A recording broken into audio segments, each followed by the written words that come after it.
श्रीधर गोविंद गोपाला बजो मुरली मनोहर नंद लाला बजो मुरली मनोहर नंद लाला भज गिरिधर गोविंद गोपाला भज गिरिधर गोविंद गोपाला भजो मुरली मनोहर नंद लाला भजो मुरली मनोहर नंद लाला भज गिरिधर गोविंद गोपाला भज गिरिधर गोविंद गोपाला बोलिए वृंदावन बिहारी लाल की जय जय श्री राधे जय जय श्री राधे। सभी भक्तों से निवेदन, बहुत एकाग्रचित्त होकर सत्संग के एक एक शब्द को हृदयंगम करने का प्रयत्न कीजिए। आज ये 30 दिन का जो पर्व आपके साथ हम रोज मना रहे हैं, आज इसका 11वां दिन है। देखिए, साक्षात्कार लक्ष्मी जी अपने जीवों पर, अपनी संतानों पर कृपा करने के लिए साक्षात्कार इस भू देवी पर आई और सब पर कल्याण करना चाहती हैं। कल मैंने 10वें पासुर में आपसे निवेदन किया कि जिस गोपी के यहाँ कल गई वो प्रेम लता कैसे बनी? केवल शरणागति से, भगवान की आश्रित होने मात्र से। यानी वो पूरी तरह से भगवान को सरेंडर थी। आप और हम लोग भगवत प्राप्ति सब करना चाहते हैं। ऐसा कोई जीव संसार में नहीं जो भगवान को नहीं पाना चाहता, लेकिन भगवान को पाने के लिए मन बुद्धि का सरेंडर, वहां आकर के हम थोड़े से अनभिज्ञ कहूं, ना समझ कहूं, या अभी दृढ़ संकल्प नहीं है। कल हमने आपसे कहा कि गोदा देवी प्रेम लता को अपने साथ लेकर और सभी सखियों को जिनको पुराना उन्होंने साथ लिया है, उन सबको साथ लेकर आज नई सखी भक्ति लता के पास, कुलदीपा के पास आई हैं। आज जो आई हैं वो कुलदीपा सखी के घर उसे जगाने आई हैं। इस कुलदीपा रूप सौंदर्य गुण कला सर्व विद्या वैभव आदि से संपन्न है। कि जितनी भी मैं सखियों के पास गोदा जी जा रही हैं, ये सारे संत महात्मा हैं। इनका प्रेम से नाम दिया हुआ है। ये सब वो संत हैं जो भगवान को पा चुके हैं। इससे ये अभिप्राय निकलता है कि हमको शरणागति उसी सद्गुरु की करनी चाहिए जो श्रोत्रिय और ब्रह्मनिष्ठ हो, थ्योरेटिकल भी हो और प्रैक्टिकल भी हो, जो भगवान का रसास्वादन हमें करा सके और हमें तत्व ज्ञान करा सके। वो पूर्ण रूप से श्री कृष्ण के समान ही है। भगवान कहते हैं मैं और मेरे भक्त में कोई अंतर नहीं होता। हमारी बुद्धि में तो अंतर होता है, ध्यान दीजिएगा, हमारी बुद्धि में तो यहाँ तक अंतर होता है, हम ऐसा समझते हैं जैसे हम वैसे ही ये संत महात्माओं को, लेकिन नहीं। जब भगवान रामावतार हुआ, भगवान कृष्णा अवतार हुआ, तब भी हमारे मन में यही शंका बनी रहती थी। क्या शंका? कि ये भगवान नहीं, वासुदेव पुत्र हैं, नंद बाबा के पुत्र हैं, राजा दशरथ के पुत्र हैं। तब भी हमने उन्हें कभी भगवान का स्वरूप नहीं माना, और भगवान चाहते भी नहीं हैं। अगर भगवान ये चाहते कि मैं नारायण हूँ, मैं भगवान हूँ, तो कोई उनसे प्रेम नहीं कर पाता। हम लोगों के जीवन में ये जो संत महात्मा गुरु आते हैं, हम नहीं समझ पा रहे इनके, ये ठाकुर जी की कृपा के ही पात्र होते हैं। इन्हीं के भगवान की कृपा से ही तो आज मैं जो कहा, ये कुल दीपा सखी के घर प्रेमलता और बाकी सब सखियों को लेकर जो आई हैं, वो क्या कह रही हैं? इसे उठाने के लिए गोदा आज का पासु। उठाने का मतलब क्या होता है? किसी भी प्रकार संत की शरणागति चले जाना। वो तो 24 घंटे भगवान का प्रेम पी रही हैं। ध्यान दीजिएगा, हम पर कल्याण करने के लिए उनके आश्रित होना चाहती हैं। गोदा जी स्वयं ये माध्यम बता रही हैं कि संत की शरणागति कैसे करनी चाहिए। ये कुलदीपा सखी महाधनी गोपों की कन्या है। ये महाधनी गोप कौन है?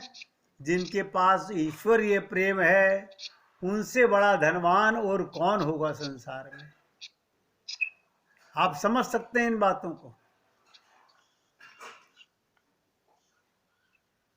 और उन्हें बहुत सुंदर हिष्ट पुष्ट गायें हैं।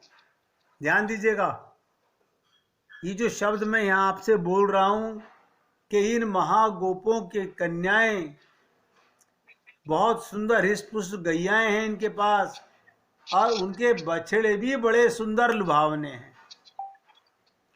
लगे हाथ बताता चलता हूँ, जिससे आपको हाथ की हाथ मालूम पड़ने लगे कि ये गाय कौन है। संत महात्मा को ही गाय कहा गया है। और ये बछड़े कौन है, वत्स कौन है? ये सारे शिष्य हैं। ये वो गोपियां हैं जिनके पास अनंत संत हैं, अनंत शिष्य हैं। तो जो गैयाएं हैं वो क्या देती हैं? दूध देती हैं। संत महात्मा हमें क्या देते हैं? भगवत प्रेम देते हैं। और ये बछड़े क्या करते हैं? गाय का दुग्ध पीते हैं, अमृत पीते हैं। इसी प्रकार जो शिष्य अपने गुरु की शरणागति चला जाता है, वो गुरु के मुख से निकलने वाले गंगा के समान, अमृत के समान शब्दों को रसास्वादन करता है। तो देखिएगा, शुरू में ही मैंने आपके सामने ये राज खोल दिया कि गैयाएं संत हैं और बछड़े शिष्य हैं। बछड़ों का काम होता है गैया का दूध पीना, यानी उनके शब्दों को अपने जीवन में उतारना। अब आप सोच सकते हैं, हम संत महात्माओं को बहुत सुनते हैं, लेकिन करते अपने मन की हैं। इसका कारण श्री कृष्ण ही इनकी गाय चराते हैं। क्या मतलब? ये संत महात्मा जो हैं भगवान के द्वारा ही पोषित होते हैं। ये जो भी चर्चा करते हैं भगवान का प्रेम ही लुटाते हैं। उनका स्पर्श इन गायों को प्राप्त है, यानी भगवान का स्पर्श, भगवान की अनुभूति। स्पर्श माने अनुभूति। देखिए कितने विचित्र शब्द हैं। अब आप और हम लोग ग्रंथ पढ़ें तो अपने आप से नहीं समझ सकते कि गैया कौन है, बछड़े कौन है। और ये गैयां भगवान का स्पर्श कैसे करती हैं? अनुभूति को स्पर्श कहते हैं, जिसे मैं कई बार आप लोगों से निवेदन करता हूं कि नित्य प्राप्त परमात्मा की अनुभूति ही भगवत प्राप्ति है। ये संत महात्मा सदा भगवान का अनुभव करते रहते हैं। देखिए, किसी के मोबाइल से बहुत ज़्यादा डिस्टरबेंस आ रही है, ची ची की आवाज़ आ रही है, थोड़ा सा अपना वॉल्यूम कम कर लीजिए। मेरी आवाज़ तो आपको आएगी, वहाँ की वॉल्यूम की आवाज़ यहाँ नहीं आ पाएगी। अब देखो, बंद हो गई है किसी के करने से। तो उनके स्पर्श से ही ये गाय मोटी ताजा रहती हैं। ये संत महात्माओं के पास जो प्रेम रस है, इनकी जो अनुभूति है, इनका जो आनंद है, ये गैयाओं का मोटो होने का मतलब क्या है कि भगवान का प्रेम पीते रहते हैं।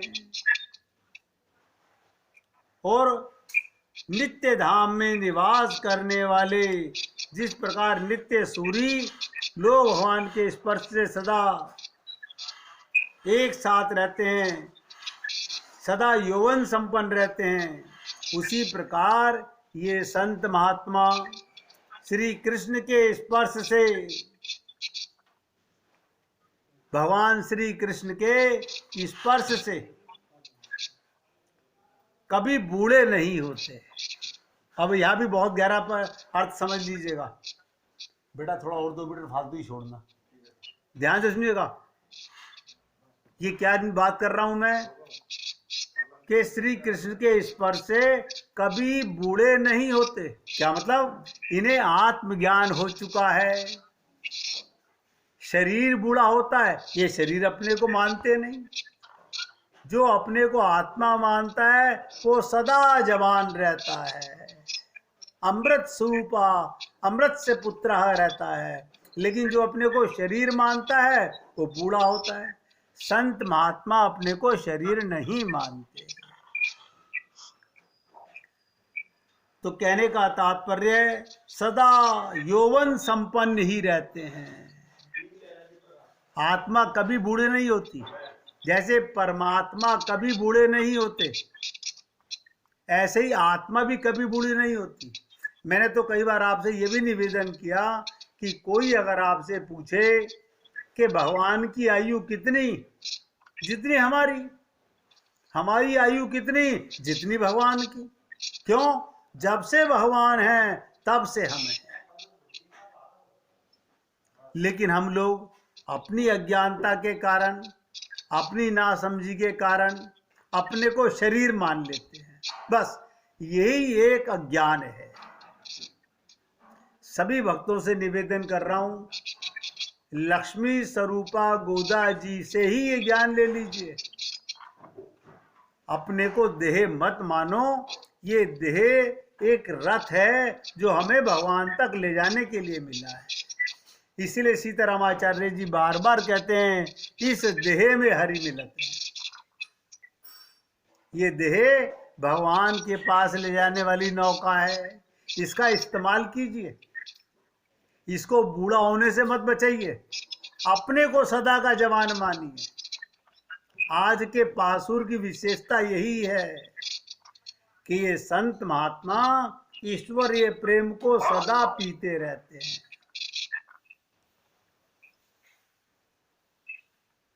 कहते हैं कभी बूढ़े नहीं होती है गाय, इनकी आयु के वर्षों का सदा विपरीत क्रम रहता है। क्या मतलब? ये जितना भगवान के प्रेम में हिष्ट पुष्ट होती हैं, उतना ही ये अपने आप को आनंद महसूस करती हैं। ध्यान दीजिएगा, महाराज दशरथ अपनी 60,000 वर्ष की आयु में, महाराज दशरथ अपनी 60,000 वर्ष की आयु के भगवान श्री राम को देखकर कहते हैं, मैं जब राम को देखता हूं तब यही अनुभव करता हूं कि मैं फिर से युवा हो गया। श्री भगवान का स्पर्श चेतन को बालक बनाकर क्रमशः उसके अभिवृद्धि करता है। ये दशरथ जी का वचन है। कि भगवान का स्पर्श पाने मात्र से 60,000 वर्ष की अवस्था में भी, सोचिएगा 60,000 वर्ष की अवस्था, पहले लाखों वर्ष की अवस्था हुआ करती थी, और दशरथ जी अपने को युवा महसूस करते हैं। तो इस क्यूल दीपा के घर असंख्य गाय हैं। क्यों? मैंने आपसे कहा ये भगवान श्री कृष्ण के ही समान है, और इसके यहाँ असंख्य गाय हैं, एक दो गाय नहीं, असंख्य गाय हैं। उनकी गणना तो दूर रहे, उनके यूथों तक की भी गणना नहीं की जा सकती। क्या मतलब हुआ? ध्यान दीजिएगा। मैं सोचता हूं कई बार कि गोदा जी के शब्दों को समझ पाना इतना सरल नहीं है। इनके पास असंख्य गायें, क्या मतलब? संत महात्माओं के पास में भगवान की अनंत लीलाएं हैं, अनंत रसास्वादन, वो पल पल में भगवान का रसास्वादन करते रहते हैं, हर पल रस उठाते रहते हैं।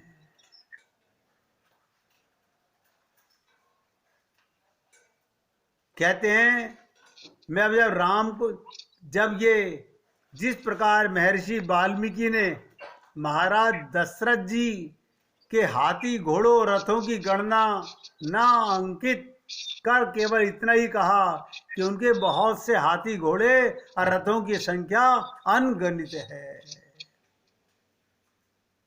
उसी प्रकार यहाँ पर बहुन पद कहा गया, यानी इन कुलदीपा नाम की जो सखी है, इसके पास भगवान की अनंत लीलाएं हैं। तो गोदा जी अपनी सखियों से कुलदीपा का वैभव वर्णन कर रही हैं। एक एक शब्द पे ध्यान दीजिएगा। क्या कहती हैं? जैसे ईश्वर एक है, भगवान एक है, और वो सभी चेतन जीवों के अंदर प्राणियों के संरक्षण भी हैं, नियमन भी हैं, पालन आदि करने वाले भी हैं, पालन आदि करने वाले भी हैं। और वैसे ही कुलदीपा के घर गोप सभी गायों का दोहन करने में समर्थ हैं।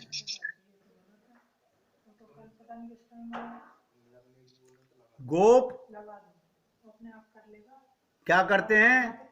ध्यान सुनिएगा, उन गायों का दोहन करते हैं, यानी इन संत महात्माओं से प्रेमामृत रस पीते हैं।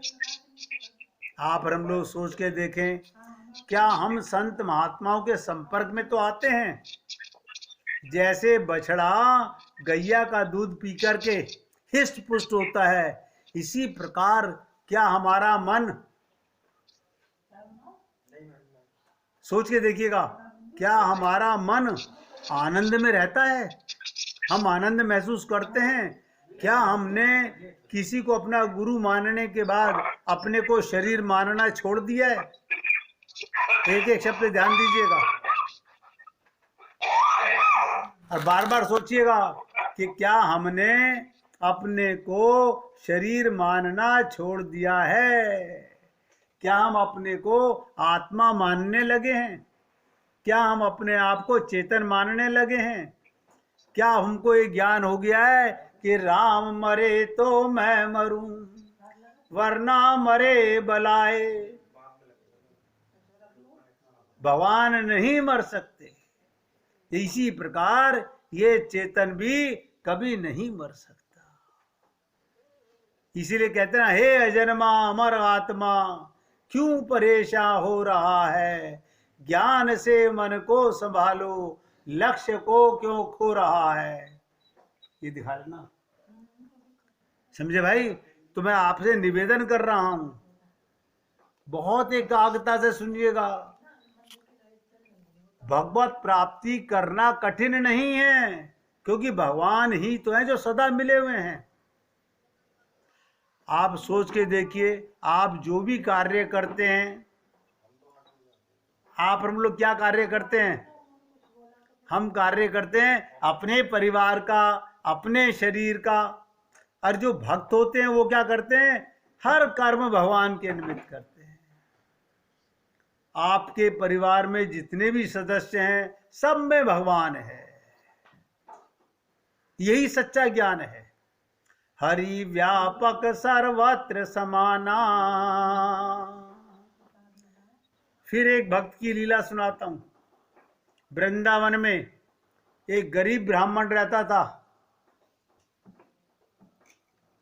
गरीब ब्राह्मण, वो बांके बिहारी से असीम प्यार करता था। बांके बिहारी का इतना दीवाना कि सुबह शाम जब तक वो मंदिर ना जाए किसी काम में मन नहीं लगता था। मंदिर में जब भी भंडारा होता वो प्रमुख रूप से भोग लेता था, वहां जरूर प्रसाद पाने जाता था। एक दिन ब्राह्मण की बेटी की शादी तय हो गई। ध्यान दीजिएगा, ब्राह्मण की बेटी की शादी तय हो गई। जिस दिन ब्राह्मण की बेटी की शादी तय हुई उसी दिन ब्राह्मण की बांके बिहारी के मंदिर में भी ड्यूटी लग गई। ब्राह्मण परेशान हो गया, वो करे तो क्या करे, बेटी की शादी भी जरूरी है और बांके बिहारी की आज्ञा भी ठुकराना नहीं सकता। ब्राह्मण ने सोचा अगर ये बात वो अपनी पत्नी से बताएगा तो उसकी पत्नी नाराज हो जाएगी। वो कहेगी क्या कोई अपनी बेटी की शादी भी छोड़ता है।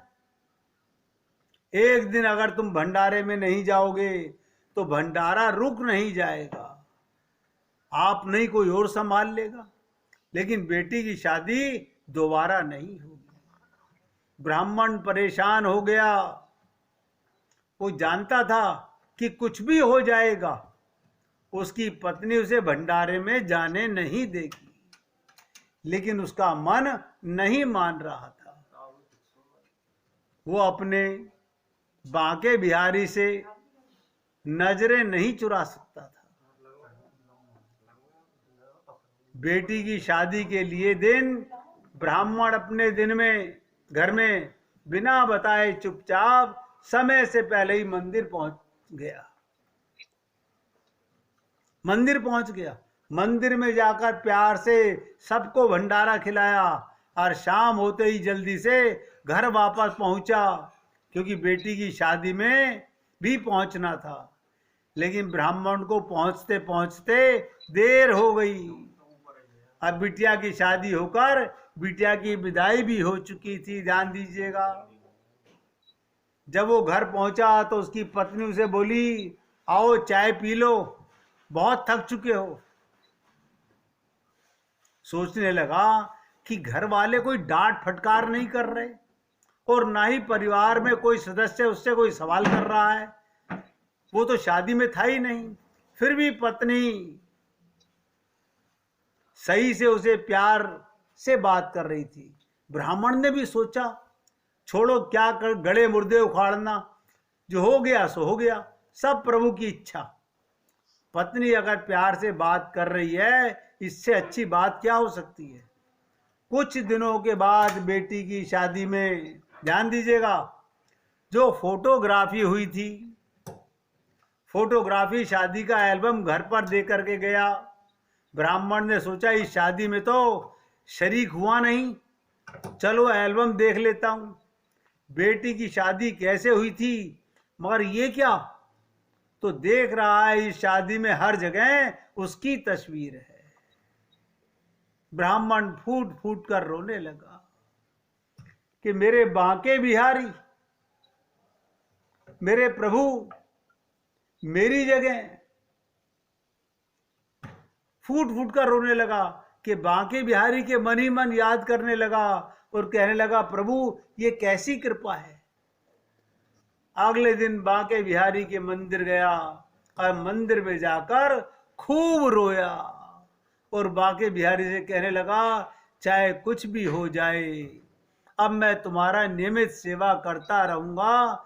मैं मान गया कि जो भगवान में भक्ति करता है उसे कभी अकेला भगवान नहीं छोड़ते, बल्कि हर जगह उसके साथ भगवान विराजमान होते हैं। इसीलिए सभी भक्तों से निवेदन करता हूं, अपने गुरु और भगवान की शरणागति पर कभी शंका मत करना। अगर इतना सब जानने के बाद भी हम आत्मा होकर के भी अपने आप को आत्मा नहीं मानते, इसका मतलब अभी हमने मन बुद्धि का सरेंडर नहीं किया है। ये सारी